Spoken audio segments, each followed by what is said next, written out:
Hello, YouTube land. Thank you for being here. I see people are already here.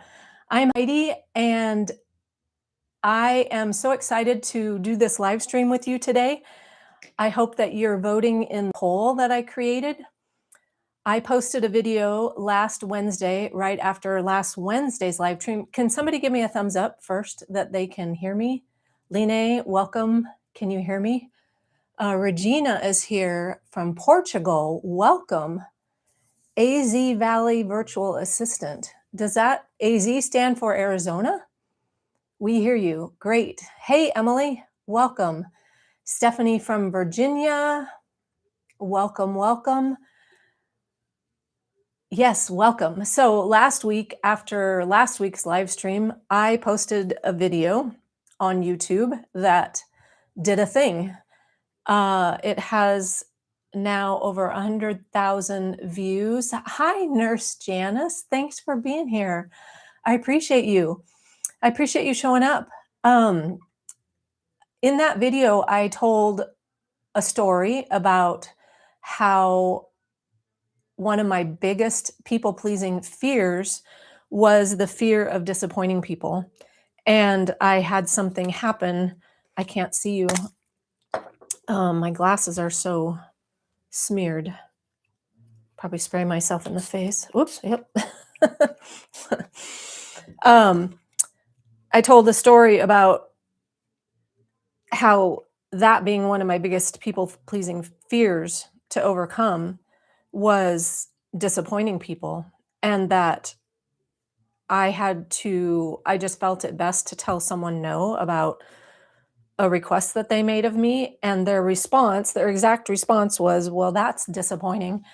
And how I worked through that, how it didn't actually trigger me much. And that's what that whole video is about.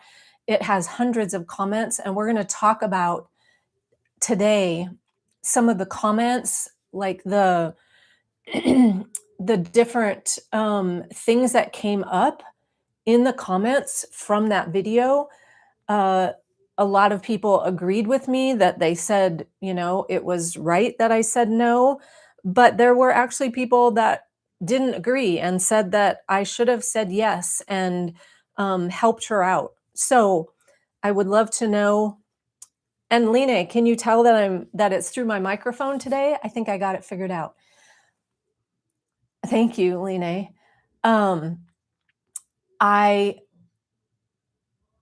Now I lost my train of thought. Let's see what we hear you. Hey, it's Janice from UK. I appreciate you. Thank you. All I do is people please, hence the job. Now very burned out. Turned 50 last week and getting my life back. Good for you, Janice. I really appreciate you being here. I think we met through Rob's group, right? So I appreciate. No worries, Emily. You don't have to apologize. Try touching the mic. Testing, testing. Can you hear that? Magnolia Mayart. I think you were here last week, and I don't remember your name. Pet care is not cheap, right? Let's face it. I think some people try to get pet care from friends and neighbors cheap, and she had an aging, unwell pet. Yes, you watched the video. Gina, hi. Thanks for being here. Stephanie. I'm going to write that down. Yes. So, right. She had an aging pet. And one thing that I didn't mention in the video, which was a complete afterthought, I had a dog, my own dog, got diabetes and went blind or went blind and got diabetes. I think probably got diabetes and went blind. Probably, right away. And I wouldn't, I wouldn't put that on someone else to take care of her. I happened to be dating a guy at the time who was a nurse. And so he understood insulin injections and all of that. And she was doing great. Once I got her on the insulin, she was doing amazing.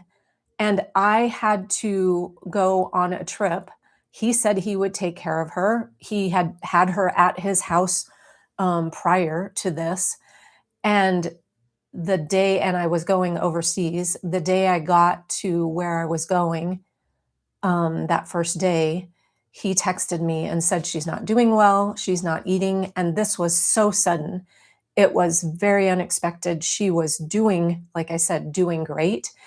He ended up having to take her to the vet, early, early morning, and oh, this is gonna make me cry. But I'm gonna share this story because it's so touching. Um,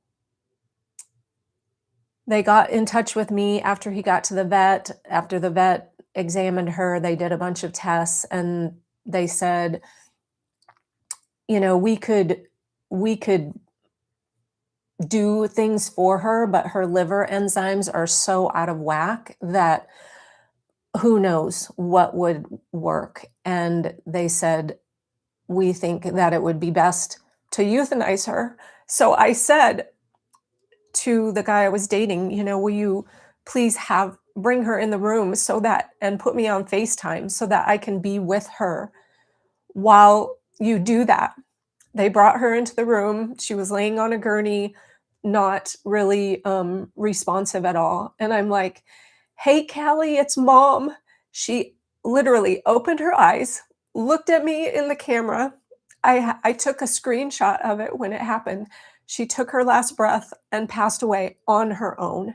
It was the most obviously sad thing, but it was so absolutely beautiful. And I would have been devastated if you know, had put that on basically a stranger or hadn't been able to have that opportunity with her.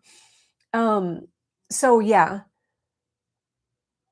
it was super sad. It was super sad, and then to be out of the country, you know, when it happened and put that on him, I felt awful for him, you know, to have to go through that, but I was so grateful that he didn't have to make the decision, um, and I was so grateful that he was so generous to, you know, find a vet that was a 24-hour vet, you know, at 5:30 in the morning. He wasn't a morning guy at all, um, although he had to be sometimes, right, when he was on nursing shifts. So, anyway, that's the story, and it's so weird that that did not even enter my mind when this came up with this lady, and I had dog sat for her before, for this dog.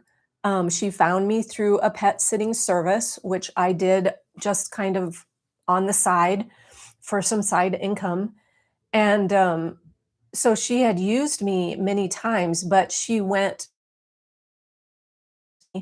in this situation, and she had gone direct a couple times prior to that. But there were a lot of things that went into it, and a lot of people, you know, in the comments didn't agree with me that I didn't do it. The dog knew me, right? That it would feel most comfortable with me because he knew me. Um, but I have a 95-year-old mom that lives independently and lives alone. And I know I don't need to give an explanation, but there's a lot to these things, right? When we make these decisions that are best for ourselves, that other people on the outside don't necessarily see. And so to make judgments on why someone is deciding what they're deciding, you know, that is kind of a short-sighted perspective, right? Like no one knew all of the details of why I said no, not even her, because I didn't explain to her. I just said no. I decided that this doesn't work for me at this time, that it's just best for me not to commit to this. And I did say in the text, when you find someone, I am more than happy to take a few of the shifts so that or a day for 7 days straight, because that's a lot to put on anyone. The best choice would have been probably for her to take him to a vet, a place where, you know, they could, like someone did comment, some place that is set up to do that. Not everyone had the opportunity or the experience that I did to give insulin injections, so I knew how to do that. But this dog had also nipped before. So was I going to give insulin injections and then be bit? So like there was so much that went into this decision. It wasn't a light decision. And so I just wanted to talk about it and see what you all have to say. Um, yeah, Janice said it's so hard when we lose a pet. And yeah, um, it is super sad. It was beautiful, that she passed away. And I had my first dog as an adult pass away with her head in my lap, with on her own, pass away. And that vet at that time said, tell her it's okay to go, because she was struggling and we were getting ready to euthanize her, have the vet come to the house and euthanize that dog the next day. And she said, sit with her tonight, tell her it's okay, tell her she can go, that you're good. We sat with her. I was married at the time. We sat with her. She put her head in my lap. We're like, Gracie, you can go, you can go. And she took her last breath with her head in my lap. It was so beautiful. And this dog that I'm telling you about, the second one, the one that had got diabetes, she, I swear, was a reincarnation of my first dog, Gracie. And so it just was so uncanny how they both passed away on their own, with me basically there with them. It's hard to say no and then get judged. Yeah, absolutely. And thanks, Line.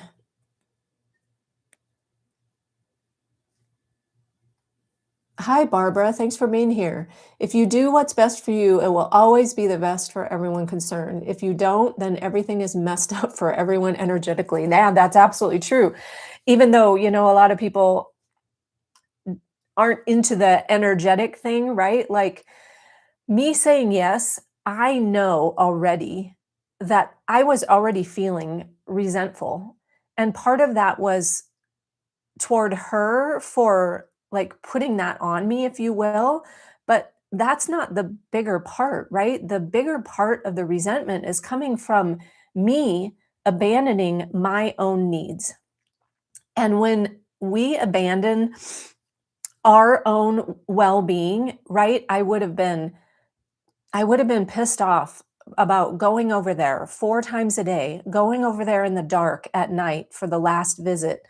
They don't live in the best neighborhood, so it's a little bit spooky for me. They live right across from a public park that is open. There's no fencing or anything, and it's just there's a lot of homeless people in this area, and I just part of it was a little bit of a safety factor for me.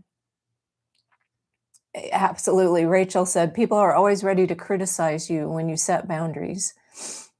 So back to the energy thing that Barbara said, right? Like if I would have said yes, then I started putting out resentful and frustrated vibes, right?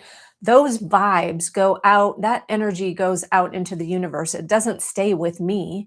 And so that has our energy, no matter what it is, happy, elated, joyful, sad, right? We're not we're not a drop in the ocean. We are the ocean in a drop.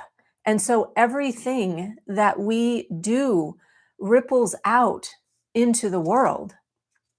And that doesn't stay with me. It just doesn't.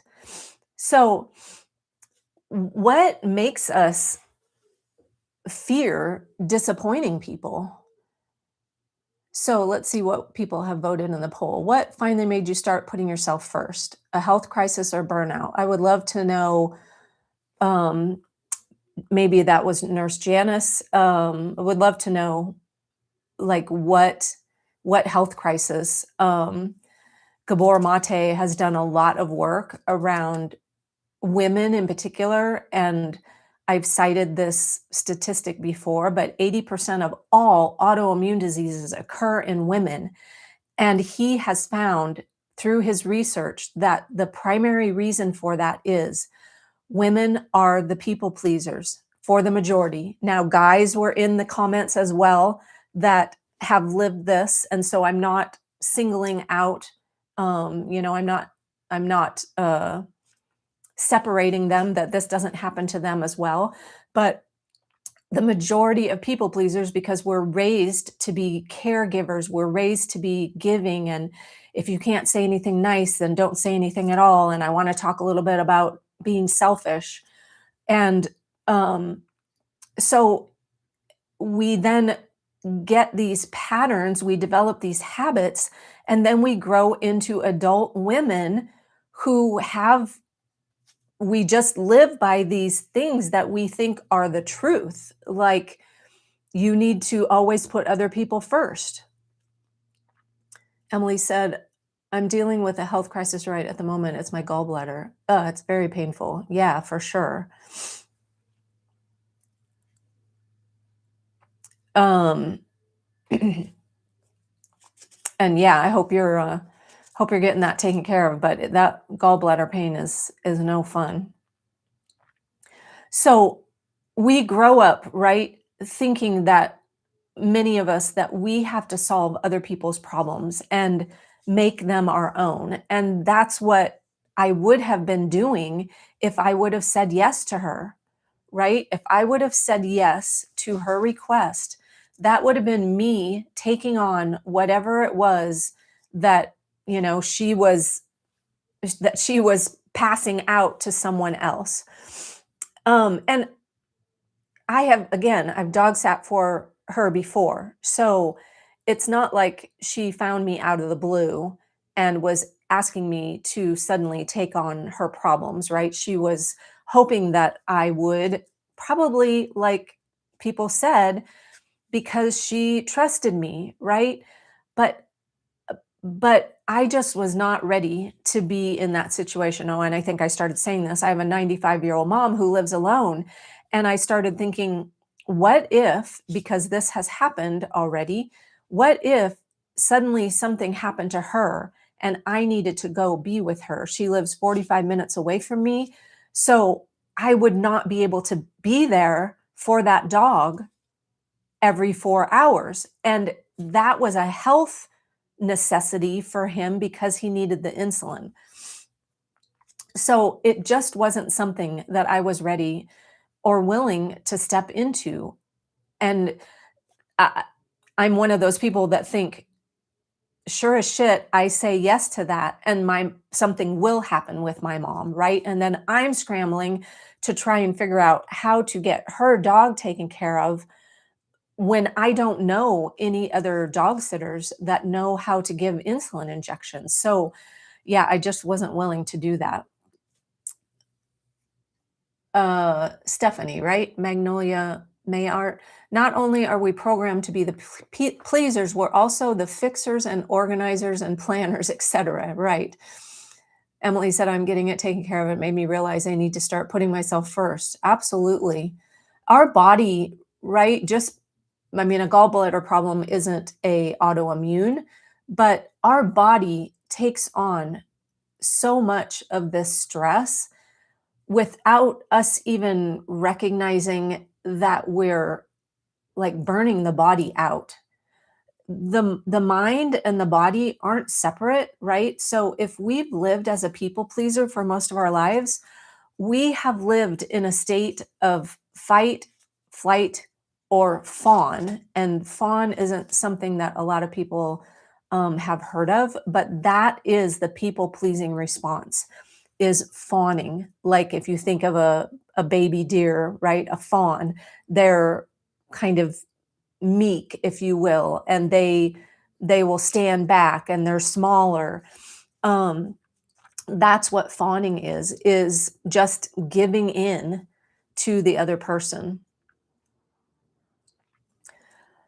So, I'm just jumping all over the board here today. I can't remember what I was talking about.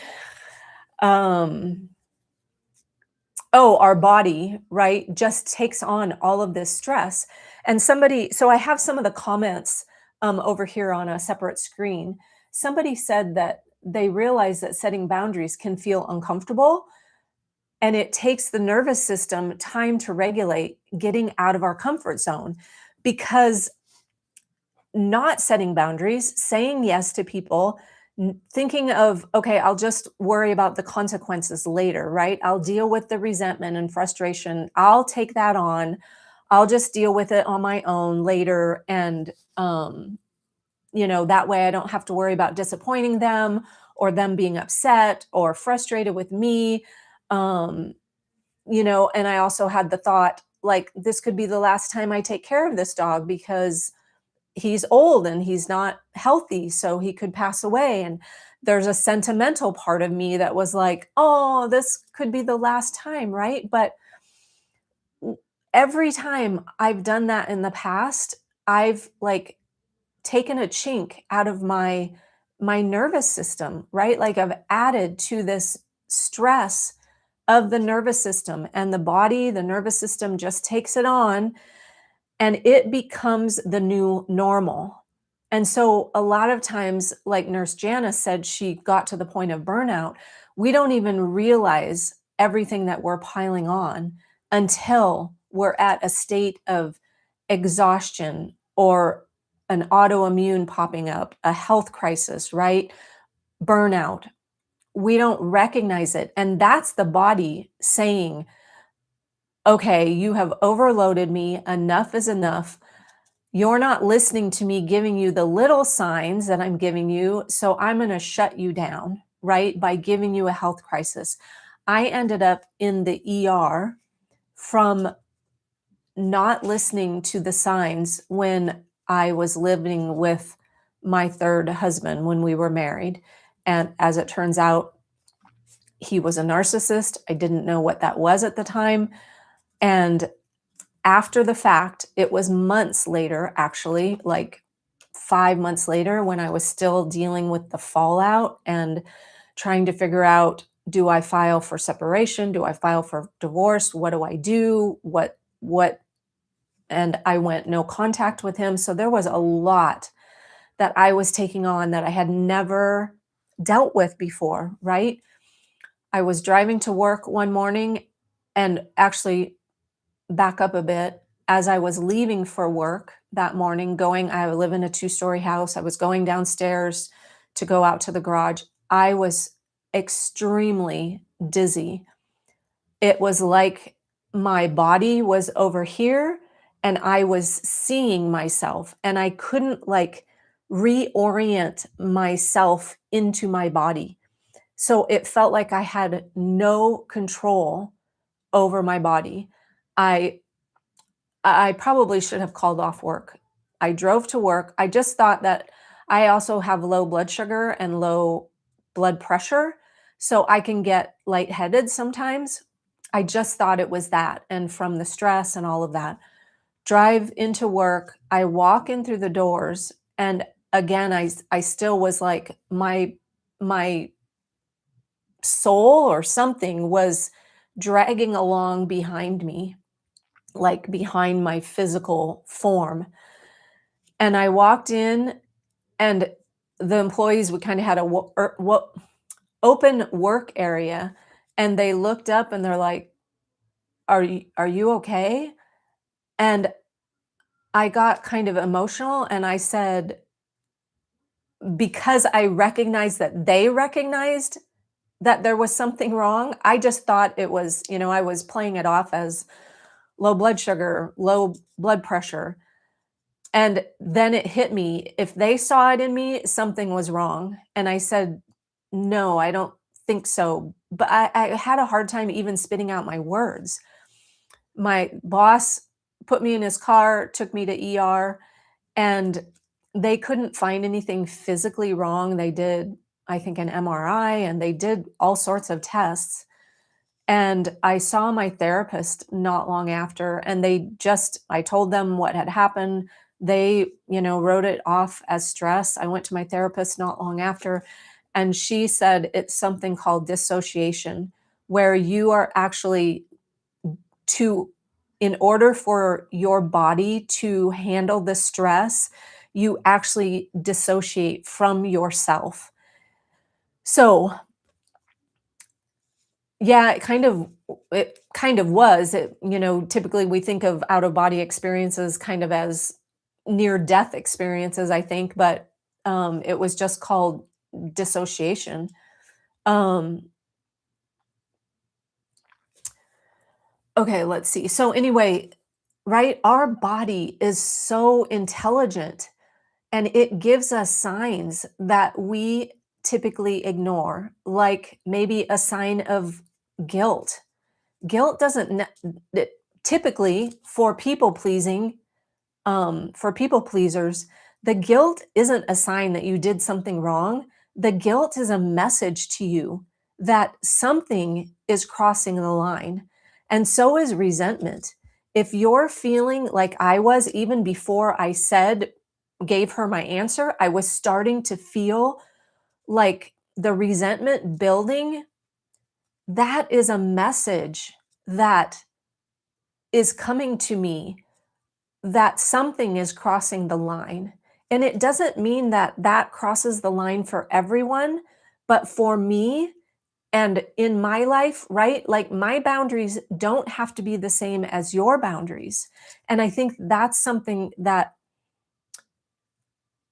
as people pleasers, when we were taught, don't say no, don't speak up, don't talk back, don't tell your truth to people, don't hurt people's feelings. We think the rules are the same for everybody, or that everybody, no one should speak up, right? And so boundaries become this thing that feels wrong to do. But a boundary isn't about them. Me saying no had nothing to do with her. Ultimately, it had nothing to do with her. The fact that she didn't want to pay me. But you know what? In all honesty,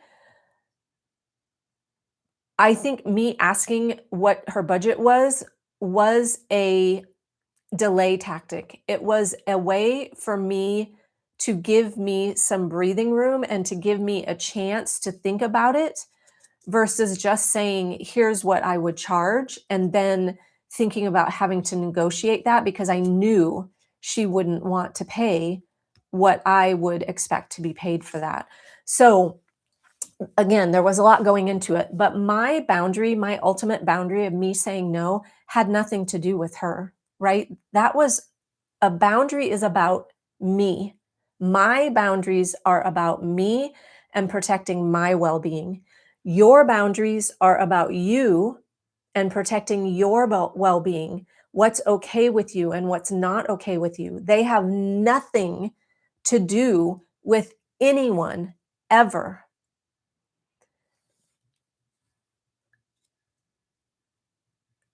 So, does anybody have questions about that in the chat? Put it in the chat if you do, because I would love to know if that resonates for you or if you're like, I'm not sure. I'm not sure I believe that, or I'm not sure I understand what you mean. I would love to know. So we have 50%. What made you finally start putting yourself first? Was a health crisis or burnout? 42% are still working on it, right? So it's a thing. It's a thing. I'm 63 now, and it was really until I was about 57, 55. Yeah, 55, when my ex stormed out in a rage on New Year's Day, blaming me for having an affair on him when that was the farthest from the truth. That was the brick to the head moment that I needed, that I got to make me realize what I was doing, the boundaries that I wasn't setting, the boundaries that I wasn't creating to protect my own well-being, right? And then it's just been, learning and experimenting and figuring out how to say no, how to set boundaries and feel okay with them. So I'm still working on it, right? It's taken me, like I said in that video, it's taken me 8 years to really get to the point where I pause and think about the request. Is that something I want to do or not? And how is it going to impact me? It has nothing to do with how it impacted her. I, her disappointment is hers to deal with, right? But as people pleasers, we take on how other people feel, and their feelings are not mine to take on. The person should have respected your boundaries, not made you feel horrible and guilty by saying no. She didn't make me feel that way, right? She Her response was valid. That's disappointing. She didn't need to say it out loud, right? She could have used her inside voice and just kept it to herself or told her husband, well, that's disappointing, right? She didn't need to say it out loud, but she did. That still does not mean she did it on purpose to be hurtful to me. She was just like I was having a human experience, she was having her own human experience. And that's what has brought me so much freedom, is to realize I'm having my experience, right? You're having your experience. And just because your experience isn't doesn't necessarily resonate with what I would do, doesn't mean your experience is wrong. Her experience was, that's disappointing because I know she didn't have anybody else to turn to. I just know that from my past experiences with her, that she didn't have other people to turn to, and that possibly is because of how she moves through her life, but that is not mine to take on. I'm like all over the board here. I hope you're able to follow me. The person should have respected. Okay, I read that already. I'm not saying this lady is a narcissist, but things like that are what my estranged sister-in-law did to me. I had to go no contact with her. Yeah, absolutely. And I don't think this lady is a narcissist, but I don't know her that well. I've had enough interaction with her. Um, I just think they don't have a lot of money, and um, she's trying to squeak by with having people help her when they can.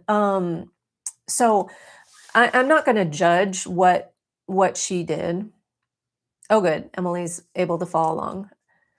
Agree totally. Yes. So I had a whole bunch of thoughts going through my head. Let's see. Um, so we were talking about the nervous system, right? It takes time for the nervous system to regulate. And I think when I first started this journey in 2018, I started going to Codependence Anonymous. I went for 3 years. That was a huge eye-opening experience for me to sit in those rooms every week and share what I was going through and work out what I was feeling out loud. Other people can't comment back, like they're not commenting. I'm just sharing what I'm feeling, right? That's part of being in those rooms, is you don't give input on other people's shares, what they share. But I am someone who, that's why these lives are so amazing for me. So thank you for being here, because these help me so much, because I get to speak what I'm feeling or thinking or working through out loud. And you end up being, in a way, my sounding board. And maybe you're the same way. Someone else commented in, I don't know if it was on that video or another video, that said she doesn't have anybody to share things with. And that's really hard, right? Because like me, I rely on not necessarily you giving me suggestions or asking me questions. It's just hearing me say it out loud and having that. I mean, imagine a sounding board, right? That's what a sounding board is. Like, it kind of redirects the thoughts and bounces them, mirrors them back to you in a way without anybody actually saying a thing, or maybe asking questions to make the thought go down a different path or to open it up a little bit deeper. Yes, there is, Stephanie, a Codependence Anonymous, and it is a 12-step program, um, based on AA, created by a husband and wife that live here in Arizona. It's worldwide. It's run just like AA or Al Anon or any of those other 12-step programs. There are 12 steps to Codependence Anonymous. The meetings are free. They meet all the time. Some of them now, after COVID, are online. Some of them are hybrid, so you could go in person or go online to some of the locations, and then some of them are back in person again, after um, all the pandemic stuff passed over. But yeah, an amazing, amazing organization. There's a codependence workbook. There's a Codependence Anonymous full. I'll show you. So there's a full book, Codependence Anonymous. Yeah, it's a thing. I'm planning to do, because I think it's important. I don't think people understand that codependency, and I didn't. I thought I'm not codependent. I'm super independent. Like, I don't rely on other people, but codependence, people pleasers are codependent. There's probably not many ways around that. So that's what I discovered. That was a truth that hit me. I didn't think I was that bad when I started going to Codependence Anonymous. And I got, not from anybody telling me anything, from me studying what codependency actually was and what people pleasing actually was. I thought I was being nice. I asked my mom a few years ago, what's a people pleaser? Like, what does that mean to people please? And she said, well, that's when do everything you can to make everybody else's lives easier. And I'm like, well, that's where I got it, right? She thought, and so did I, from her, that it was just a natural way to be, that it was the way, especially women, were supposed to be. But that left me in a place of not saying no, not setting boundaries, not speaking up, not telling my truth. I got into a marriage finding out later that he really didn't want to have kids. We never really fully talked about it because I just thought everybody everybody could read my mind, I guess, is a simple way to put it. Bye, Emily. Thanks for being here. See you next week. She's probably already gone. So anyway, yeah, Codependence Anonymous. You can just look up Codependence Anonymous, put in your zip code, and it'll tell you where the meetings are closest to you and when they take place. There are women-only meetings, which I had a client um, end up attending that. It gives me goosebumps. She came back to our next session after going to one meeting in tears. She said, I have never felt so seen and supported in all my life. These women who were just, a few steps ahead of me in life.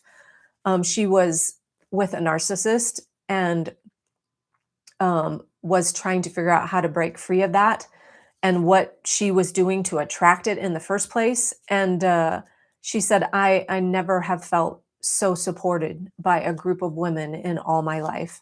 I thought I would feel shame and embarrassment for what I was going through. And instead, they just loved on me to the point of where she just was amazed. So yeah, it's a great organization. What else do I have to talk about? So setting boundaries can feel uncomfortable because what happens is we got used to not saying no, not speaking up, right? Not stating our needs, not saying that's not okay with me, not walking away from people when they disrespect us, right? And we got used to like diminishing ourselves and putting ourselves last. Everybody else was always first, and it becomes a habit in the subconscious mind. I'm going to shout out right now to the for the inner circle that I started. It's a membership here on YouTube. It's $5.99 a month. In that membership are videos just for members only, and there is one that talks about how we develop these habits and how these habits, these beliefs that we have run our life. They are 95% of our everyday life. I would love for you, if it calls to you, to join that. You can click on the join button right now or after this live stream is over. Right below this video, there's a join button. It will give you, you won't automatically join. It doesn't automatically just take your money. Um, there's a short video in there that where I talk about the benefits of being in the inner circle. Um, it's deeper dive videos, and then I am able to support you more on a almost like a one-on-one basis in there through those videos. And so you can join for a month if you want, check out the videos that are in there and then, unsubscribe or stay for a year. I mean, it's all up to you. I will continue to add videos into there. What brought me to that? Oh, yes, because I was talking about habits. And so I have an iceberg model in there. What sank the Titanic, right? What they saw, the Titanic, was the tip of the iceberg, right? But that's not what sank the Titanic. It was what was buried underneath the surface level of the water, right? It was the majority of the iceberg, the 95% of the iceberg was underwater where they could not see it. That is your beliefs, your habits, your emotions, your memories. That's where those things live, is in the base of the iceberg where you can't see it. So it's basically in your blind spot, but that's 95% of your life. That's your subconscious. That's your unconscious programming. And that is what's running your life. So if you want to break free from that, jump in the inner circle membership, watch that video. There's also another video in there about finding your blind spots. There's a blind spot assessment that you can take, a quiz. It's super easy. You do it, nobody sees it but you. And you can see the areas in your life where your blind spots are occurring most so that you know the place to start. Because sometimes it's like, I have so much that feels wrong. Like Nurse Janice said, she got into burnout. Like there's so much wrong. I don't know where to start. Right. So that blind spot assessment gives you a place to start. I think maybe I missed, oh no.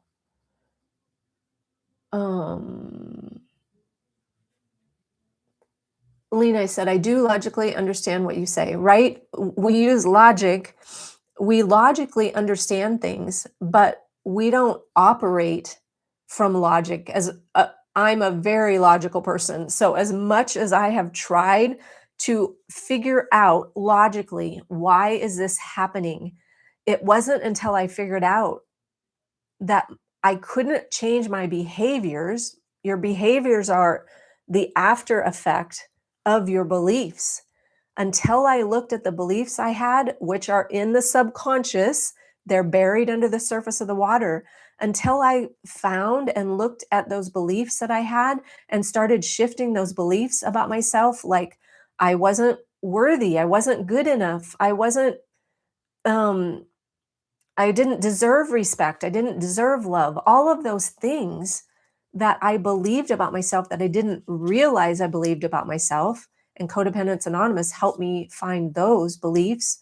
But until I shifted those, my behaviors of saying yes when I wanted to say no, of not setting boundaries, of not speaking up, of thinking that I was less than, those behaviors would not change because the habit was to say yes, right? To not speak up.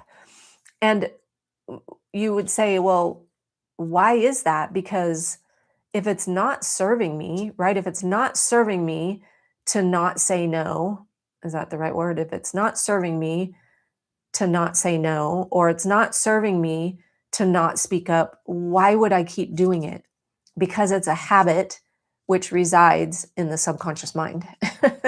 So go check out that video. Again, whoops, what happened?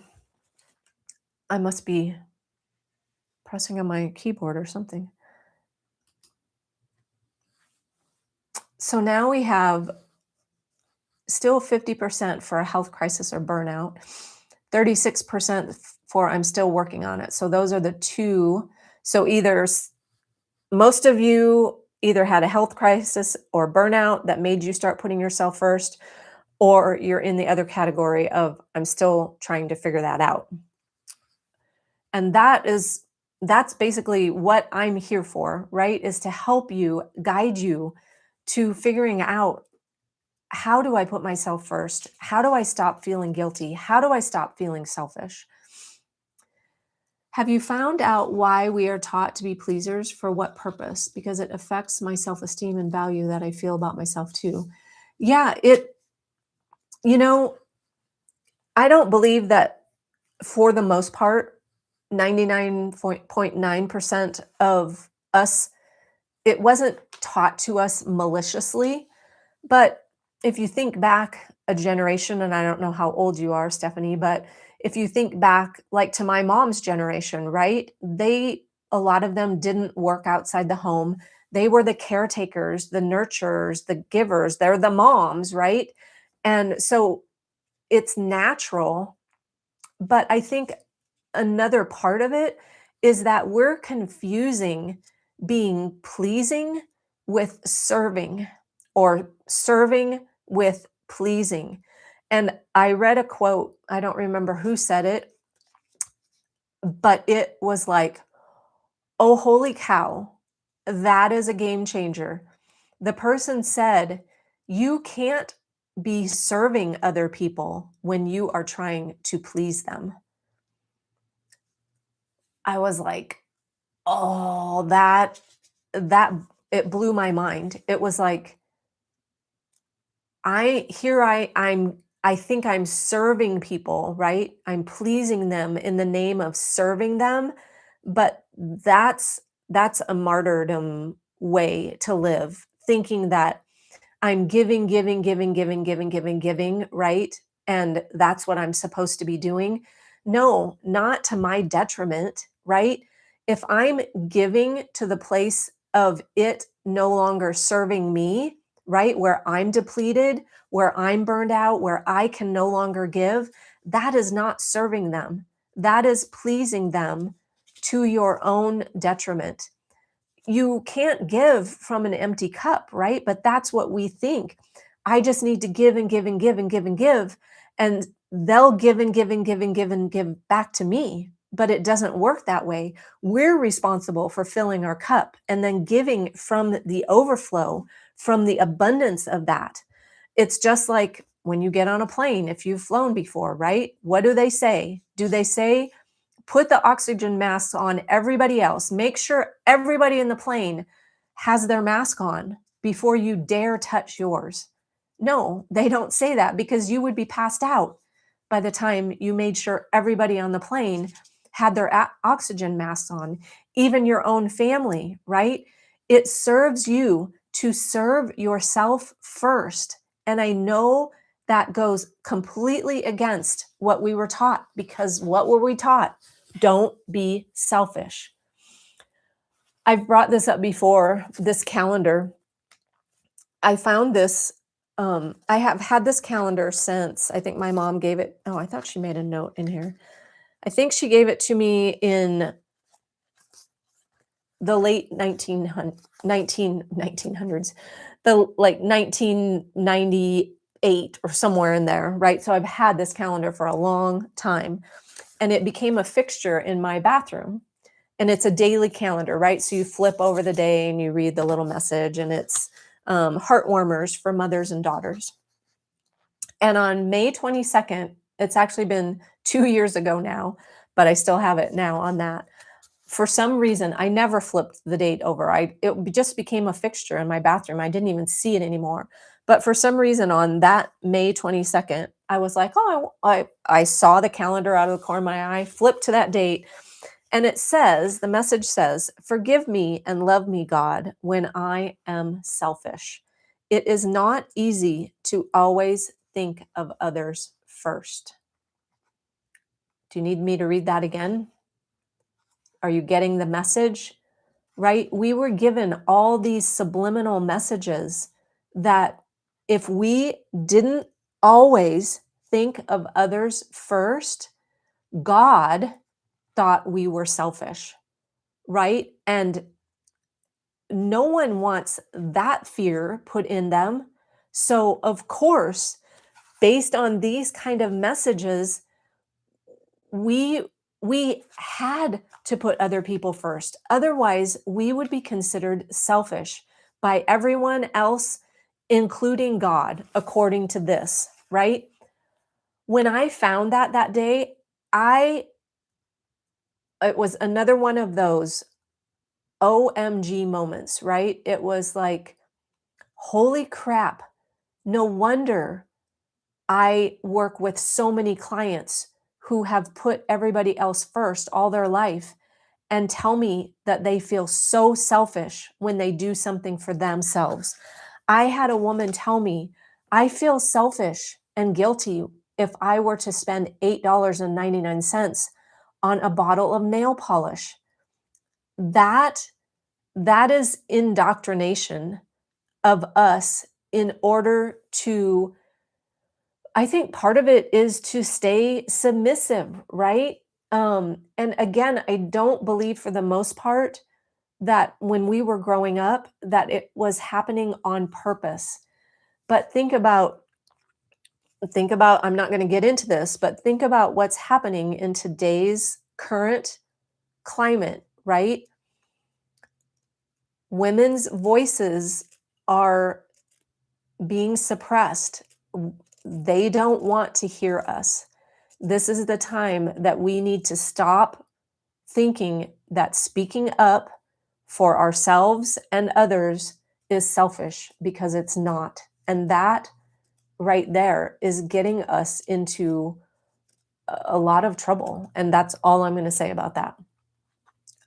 So I hope that answers your question, Stephanie. I don't think it was on purpose. Again, like my mom, she was a people pleaser, right? That's what she described to me. Keep other people happy, like make them, and we laugh about it now, and she still is to some extent. Like she doesn't want to be a burden. She doesn't want to you know, be taken care of, which I get. She wants to keep her independence, and I appreciate that. At 95 years old, she still lives alone. But that was passed down to her, right?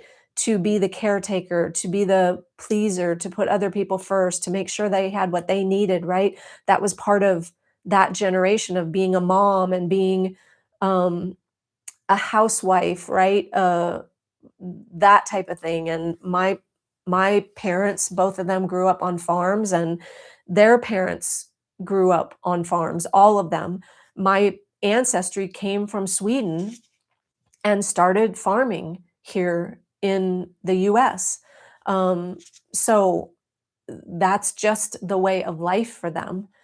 So I think that that is part of it. And then, we had, there were religious beliefs, right? Of that women were, you know, meant to be the caretakers. They're the ones that women wash Jesus's feet, right? And like all of that, it all goes into it.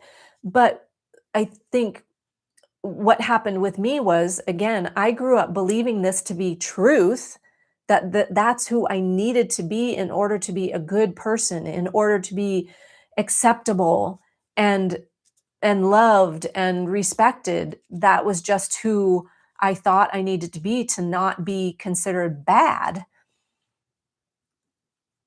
Lena said, I just realized this about my mom. She once told me she couldn't eat anything good if my dad didn't also have it because that would be selfish. Same goes for having a glass of wine.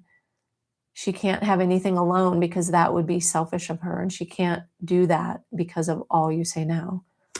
Yeah, that's a big eye opener, right? A huge realization. And I know you've talked about that before, Lene, that, she says she doesn't like to drink alone. There's probably like some belief there that's hidden that she doesn't even realize she has. You maybe just clicked or, made a connection that maybe she hasn't even made yet. So could be a good conversation starter with you and her.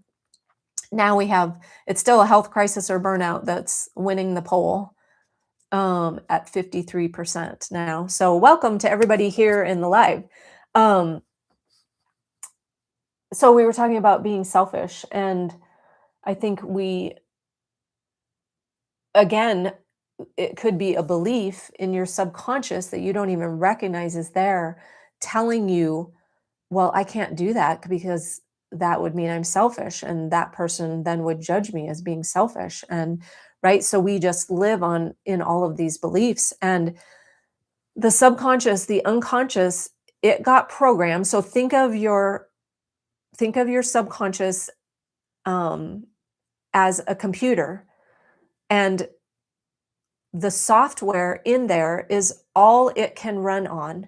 And where it got the software from is from your experiences and the things that you were taught outright or subliminally when you were young. Those all went in as the software. And now, if you haven't upgraded your software, it's still running those old, outdated programs. So, again, that's what I've found. I love guiding women in particular. I work with men also, but guiding women in particular through is figuring out what is that software that's running your life, running in the background, just on autopilot, right? It's just like a cassette tape or an 8-track, which just plays over and over and over again, right? For all of you that are of 8-track age. um, do you reconcile this stuff with being a Christian or being spiritual? How do you reconcile? Oh, how do you reconcile? Hi, Skinny Minnie. Thanks for being here. That's a great question. Um, that has been a journey for me. I was raised Methodist, and I thought anything that I did wrong made me bad, which made me evil, which meant I was going to hell, right? Now, probably the easiest way or the simplest way to put this and not have it be a dissertation, because I don't even know that I can necessarily speak out loud where I've gotten to in my journey with that. But what I will say is that, um, oh, so one way is I studied A Course in Miracles, which is amazing. Marianne Williamson has a daily lesson in the Course in Miracles. You don't need the books, you don't need the coursework at all. She has a daily video that she gives, and it has been amazing. So that is one way that I started reconciling this. But one thing I have realized is that now I lost. Oh, that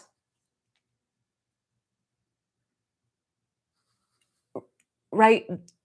Christianity, there are a bunch of different religions, and then there are a bunch of right, there's just a bunch of different religions. And I now believe, right, I used to believe that, I mean, I was raised Methodist, so those were the beliefs that I had. I didn't know anything. I remember I was probably 20, I was in my 20s.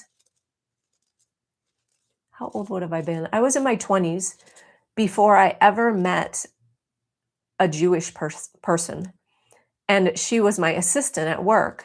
And I was I was excited and surprised when I found out that she was Jewish because I had never been exposed to anything other than Christianity. And it was fascinating to me that, how different the beliefs are and the practices and the rituals and what they believed and all of that. So once I started realizing, you know what, that Methodism is just basically a set of beliefs that a certain set of people figured out they wanted to follow. But now I recognize, and I could lose, a whole bunch of people in this comment, but I now recognize, right? Like, if you believe, so I do believe there's a higher power no matter what. I don't believe that we could be here living this life doing these things without there being some kind of consciousness there in the world, right? I believe there's something, there has to be something. And so once I started recognizing that God, if you want to call him that, God, source, universe, whatever you want to call it doesn't send us here to be unhappy or unfulfilled or whatever, but our our our mission here in this life, in this body, our mission is to expand and to encounter experiences so that you can figure out how to live your most loving, fulfilling life while you're here in this form. Right, you're not here to be miserable. Exactly. It is kind of a struggle, right? And it's not a unf it's not a unfortunate struggle, right? Um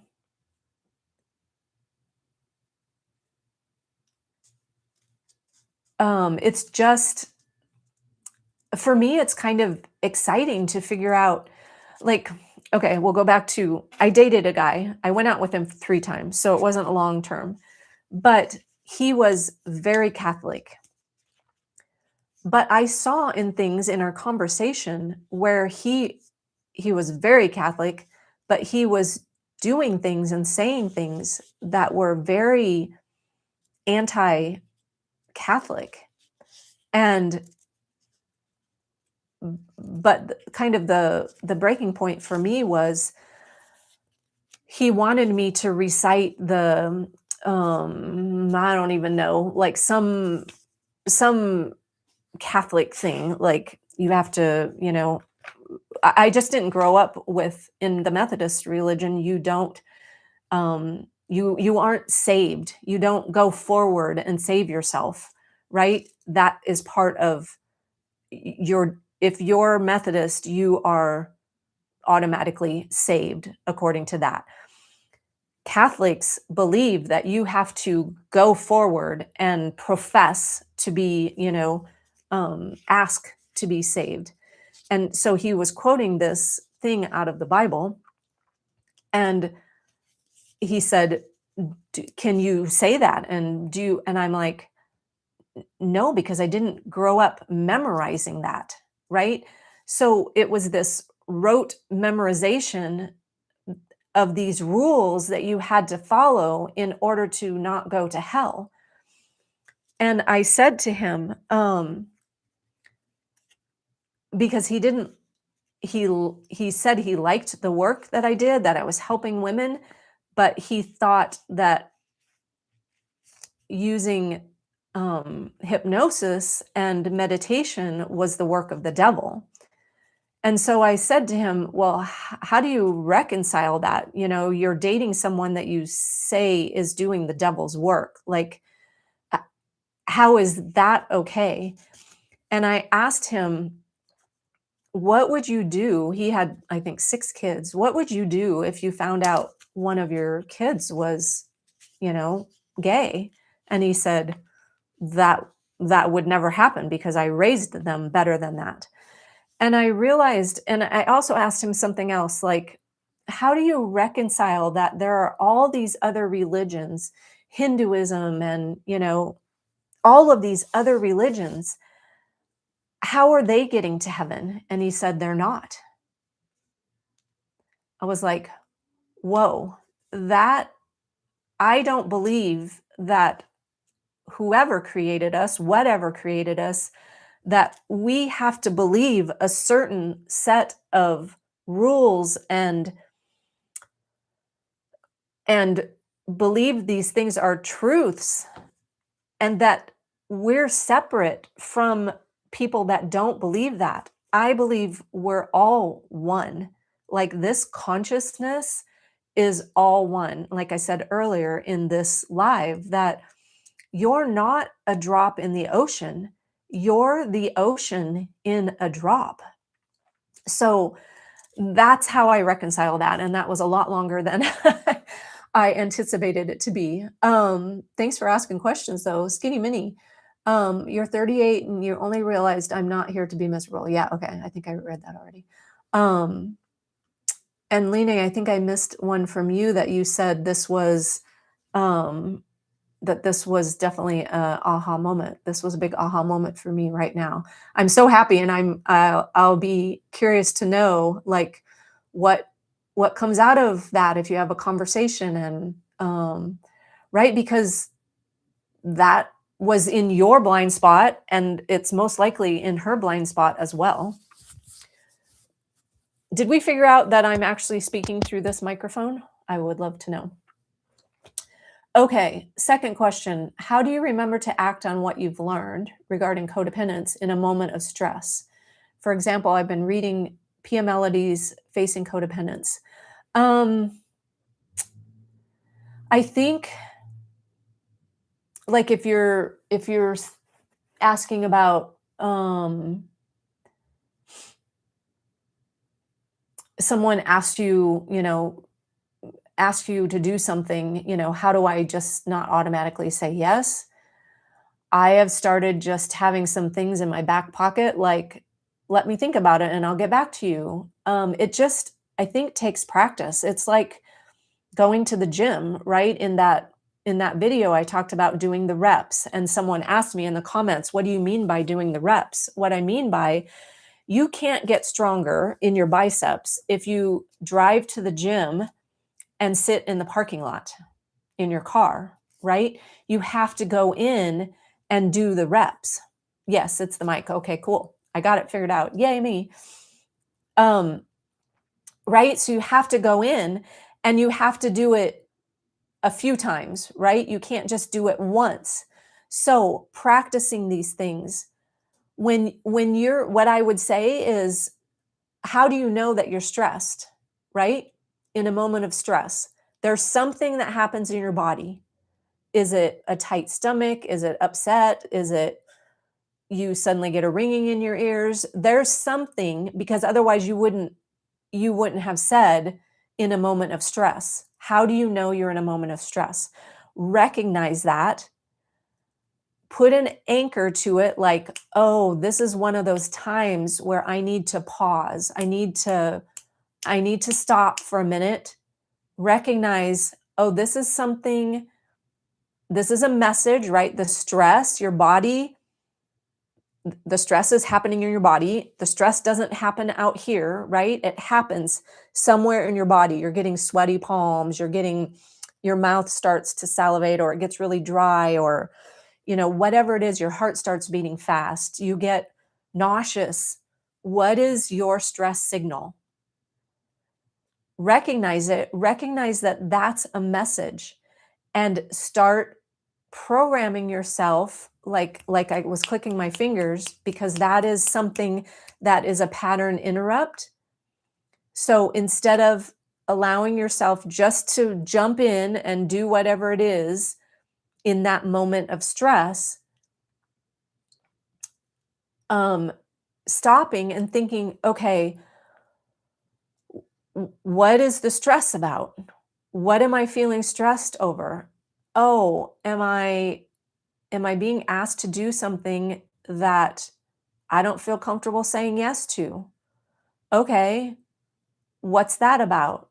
How can I how can I pause and give myself time to think about it, right? And you just have to do the reps. You have to practice. And over time, like with that lady texting me, I uh, one of my biggest pet peeves is people texting saying, "Sorry, I didn't text you back right away."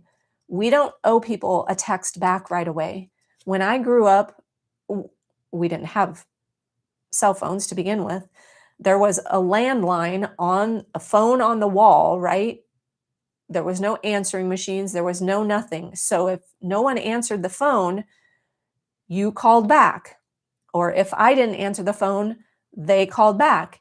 If we were eating supper and the phone rang, you did not answer the phone, they'll call back, right? So you do not owe someone an immediate answer to whatever their request is, whether they ask you in person or they text you or they call you, whatever it is, you don't owe them an immediate answer. That's just an example. I don't know what your example is. Um, oh, absolutely. So Minnie, Skinny Minnie said, and what is your first name? Is it Minnie? I get what she says logically, but sometimes under stress, I reverse back to my default behaviors, because your default behaviors are habituated in your subconscious. That's why it's so important to look at your beliefs. I invite you again to join maybe you weren't here when I talked about it, the Inner Circle membership. In there, I have a video. Well, I have more than one video, but the very first video that I put in there was talking about how we have to get into the beliefs that we have about ourselves in order for the behaviors to change, because you will continue to go back to your default behavior, Skinny Mini. There's no other way about it. And I'm speaking from experience. I imagine it's just practice, but I wonder if there's a more efficient way to do this. It's not about efficiency. And yes, there is a more efficient way. Go figure out what beliefs you have about yourself. I can tell you, you have beliefs about yourself that you have no idea are even there. So check out, join the Inner Circle membership for a month. It's $5.99, and then unsubscribe, right? But go listen to those first few videos that are in there, because those are key. They are key to changing your behaviors, but that your behaviors will not change until you change your beliefs about yourself.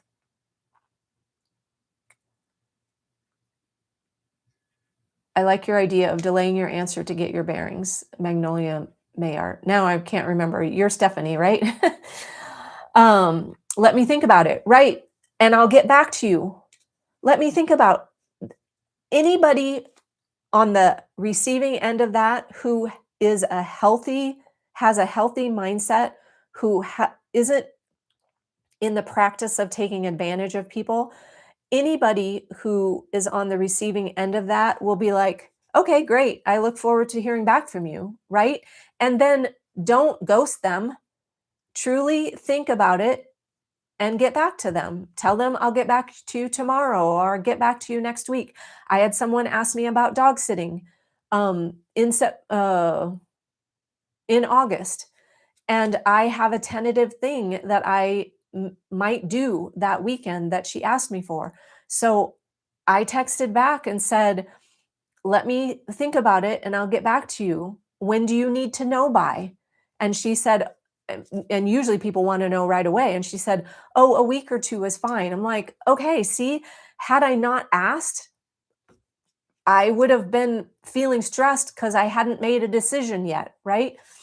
Yes, Stephanie. Okay, thanks. NYC one show asking for a friend how not to be a people pleasing simp as a 35-year-old Korean man. Um,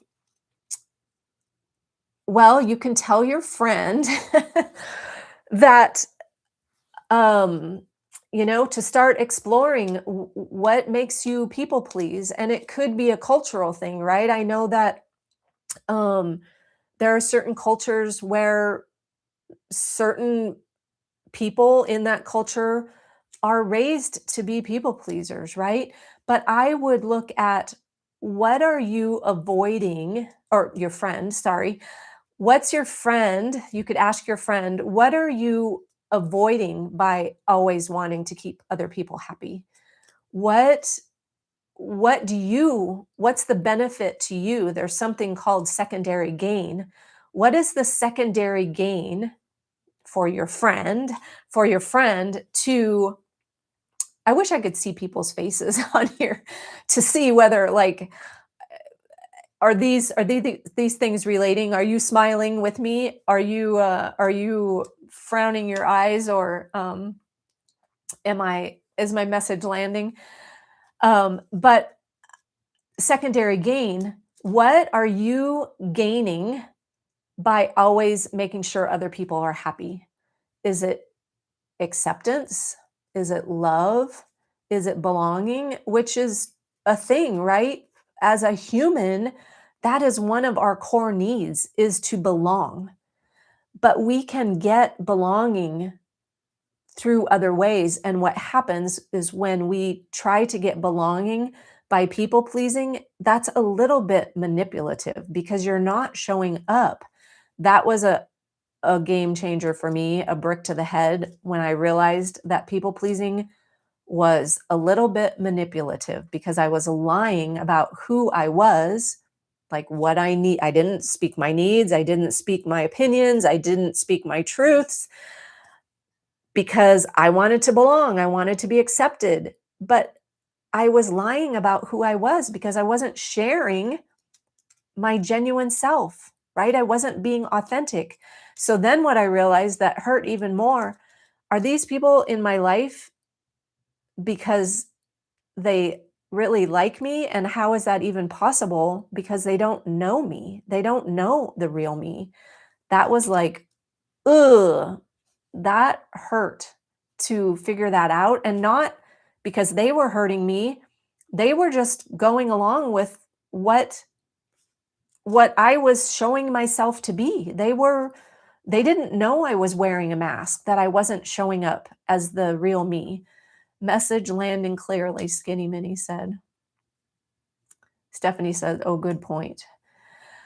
Yes, so there's so much more I could say about this. But I realize that we've been going for an hour and 17 minutes. I appreciate you being here.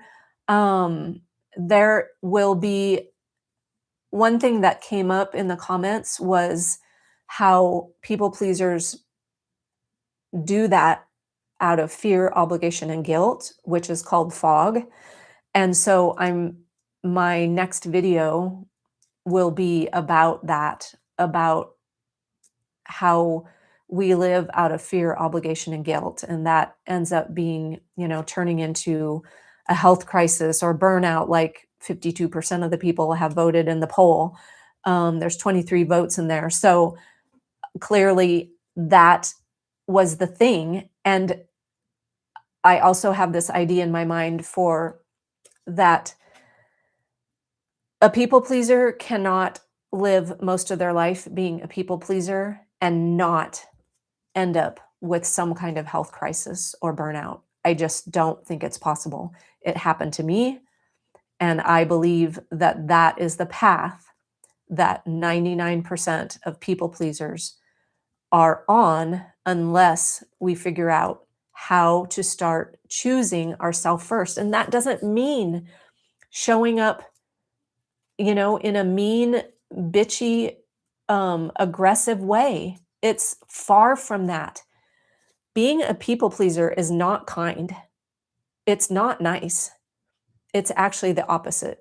So that is my journey here, I believe, in this lifetime, is to figure that out myself, which I am on that path clearly, and guiding others to help figure out how to find that path. Oh, it brings tears to my eyes, to choosing themselves first, because there is so much freedom when you can start choosing yourself first, knowing that you are not harming other people, that you are actually doing the better thing for them. Because until you are in your full presence and in your full abundance, you cannot serve them fully.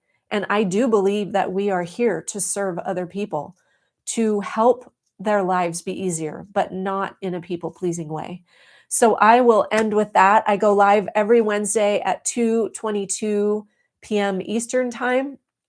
If you have something that you would like me to cover in a live stream, like put a comment in a video, and share that with me. I would love to know that. If you would like support, I coach. So I'm here. My link to set up a coaching call is down in the description. Again, there's the Inner Circle membership. You get deeper dive videos in that membership for $5.99 a month, and you help support me doing this work. You can stay for a month or stay for a year. It's all up to you. Like, I'm not here to convince you or obligate you, right? It's all an invitation. So I appreciate you being here so much. Thanks for the answer. Definitely for more self-worth. Thanks for the live stream. You are so welcome. I'm glad my message landed. And again, have a great week. If you haven't watched that video, oh, I should have put the link of that down. The one that got, it's probably at 110,000 views now in a week. Crazy viral video that I wasn't expecting. But go watch it and comment on it. Thank you so much for being here. Have a great week. And I hope to see you next week in next week's live stream. Bye, everybody.